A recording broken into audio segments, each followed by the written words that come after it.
Est-ce que tu connais bien l'histoire de la prise de la Bastille? En 1789, la France connaît une période de crise majeure. Les récoltes ont été mauvaises et le prix du pain atteint des sommets. Le travail se fait de plus en plus rare, le pouvoir d'achat des plus pauvres dégringole et ces derniers sont confrontés à plusieurs épisodes de famine et la révolte gronde. Quand de vives tensions agitent le royaume de France, Louis XVI mise sur la tenue des États généraux au mois de mai pour apaiser les esprits. La tentative de réunir les représentants des trois ordres, la noblesse, le clergé et le tiers-état, ne répond pas aux attentes du tiers-état et se solde par un échec en demi-teinte.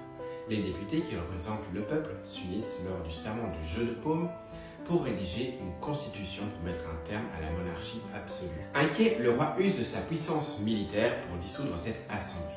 Les députés du tiers-état appellent tous leurs partisans à les rejoindre dans cette lutte.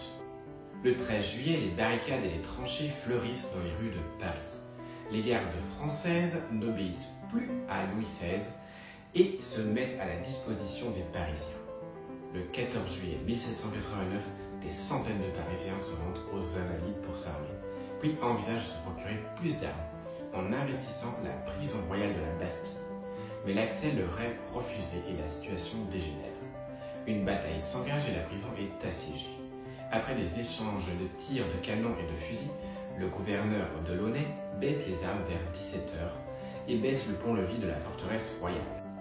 La prison est alors pillée, ses défenseurs sont massacrés et les quelques prisonniers s'y trouvant sont alors libérés. La prise de la Bastille marque le début du soulèvement populaire qui s'est propagé dans toute la France. Très vite, le peuple se soulève dans tout le pays, soutenu par les artisans et la bourgeoisie. Quelle histoire veux-tu la prochaine fois? Dis-le dans les commentaires et abonne-toi.